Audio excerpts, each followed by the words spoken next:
আসসালামু আলাইকুম রাহমাতুল্লাহি ওয়া বারাকাতুহু। সুপ্রিয় সম্মানিত দর্শক ও শ্রোতা, আশা করি মহান রব্বুল আলামিনের দয়ায় আপনারা সকলেই ভালো আছেন। সুপ্রিয় সম্মানিত দর্শক ও শ্রোতা, আজকে হযরত ফাতেমা রাদিয়াল্লাহু তাআলা আনহু থেকে একটি ঘটনা বর্ণনা করব। ঘটনার শিরোনাম হচ্ছে রাসূলের দোয়া।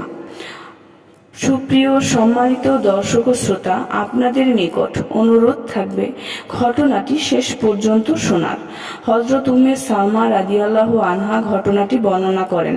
তিনি বলেন, একবার ফাতেমা হাসান এবং হোসেনকে নিয়ে রাসূল সাল্লাল্লাহু আলাইহি ওয়াসাল্লামের দরবারে হাজির হলেন। তখন ফাতেমার হাতে একটি পাত্র ছিল।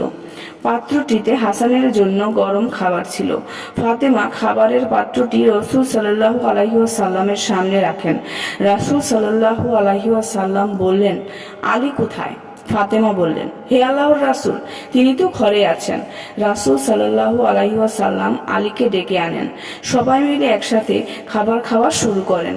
হযরত উম্মে সালমা রাদিয়াল্লাহু আনহা বলেন, আমাকে আজ ডাকলেন না, অথচ এর আগে আমাকে সাথে করে খাবার খেতেন।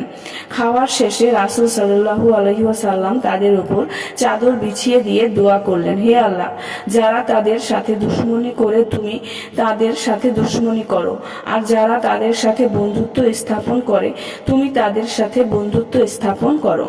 সুপ্রিয় সম্মানিত দর্শক ও শ্রোতা, আজকের ঘটনাটি এই পর্যন্তই।